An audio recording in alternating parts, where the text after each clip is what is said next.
V tomto videu sa pozrieme na najdôležitejšie informácie týkajúce sa doplňania vitamínu B1. Srdečne vítam všetkých, tu je Velard. Vitamín B1 existuje vo forme rozpustnej vo vode aj v tukoch. Tradičný vitamín B1 je rozpustný vo vode, zatiaľ čo najbežnejšie formy rozpustné v tukoch sú benfotiamín a fursultiamín. Vitamín B1 je dôležitý kofaktor. Významne sa podieľa na činnosti troch enzymov, ktoré sa zúčastňujú na metabolizme sacharidov. Preto u ľudí, ktorí konzumujú veľa sacharidov, sa zásoby vitamínu B1 môžu rýchlo vyčerpať. Ale vitamínu B1 potrebujeme aj na metabolizmus tukov, takže je dobré dbať na jeho doplňanie aj vtedy, keď prijímame veľa tukov, napríklad počas ketogénnej diety. Pri zníženej glukózovej tolerancii, čo je v podstate stav prediabetu, je veľmi pravdepodobné, že máme nízku hladinu vitamínu B1. Hlavné príznaky nedostatku vitamínu B1 sú nervozita spôsobená stresom a pocit trpnutia či mravčenia v končatinách, pretože spolu s ďalšími vitamínmi skupiny B sa podieľa na tvorbe mielinového obalu, ktorý pokrýva nervy. Ďalším častým príznakom je nepokojná noha. Napríklad, keď si lahneš a máš pocit, že musíš neustále triasť nohami. Toto je väčšinou spôsobené prítomnosťou príliš veľkého množstva kyseliny mliečnej, ktorej hladinu znižuje vitamín B1. Lenže keď ho nemáme dostatok, hladina kyseliny mliečnej sa zvyšuje. Pri úzkosti a panike si môžeme byť istí, že aj v tomto prípade máme nízku hladinu vitamínu B1, najmä kvôli hromadeniu kyseliny mliečnej. Vitamín B1 zohráva veľkú úlohu vo fungovaní srdca a plúc. Jedným z príznakov jeho nedostatku je často zvýšený puls počas dňa. Ďalším je nedostatok vzduchu. Keď máš pocit, že ani pri nádychu, ani pri hlbokom nádychu nedokážeš získať dostatok vzduchu. Našu hladinu vitamínu B1 znižuje stres, alkohol aj kofeín.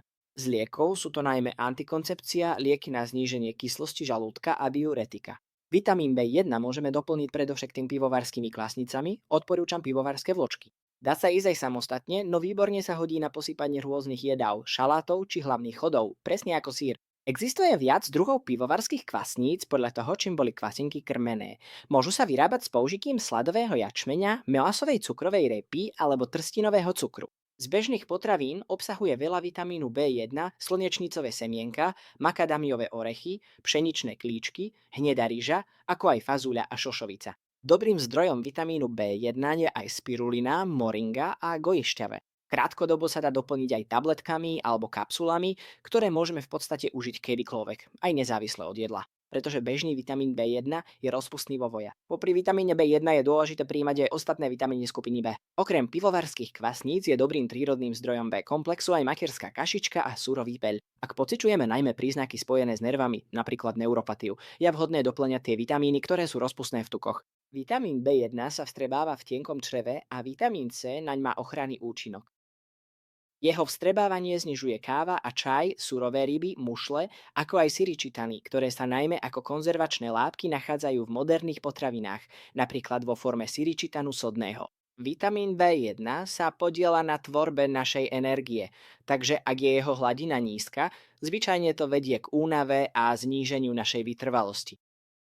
B1 zohráva úlohu aj v ochrane buniek pred oxidáciou a glikáciou.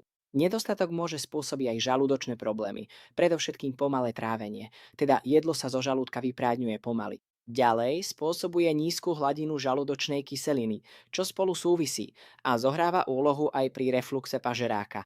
Takže pri slabej žalúdočnej kyseline okrem žalúdočných okyslovačov ako jablčný ocot, beta-inhydrochlorid či kyslá kapusta môžeme zvážiť aj doplnenie vitamínu B1. Ako dieťa rastie, zvyšuje sa aj potreba vitamínu B1. U dospelých je počas tehotenstva potreba tohto vitamínu v našom tele najvyššia. Náš organizmus si vitamín B1 neukladá vo veľkom množstve, len malé množstvo sa ukladá v pečení, preto je vhodné ho doplňať denne. Ak chceš, aby sa tieto informácie o vitamíne B1 dozvedeli aj ostatní, klikni na tlačidlo páči sa mi to pod videom, pretože takto YouTube odporúči toto video aj ďalším ľuďom.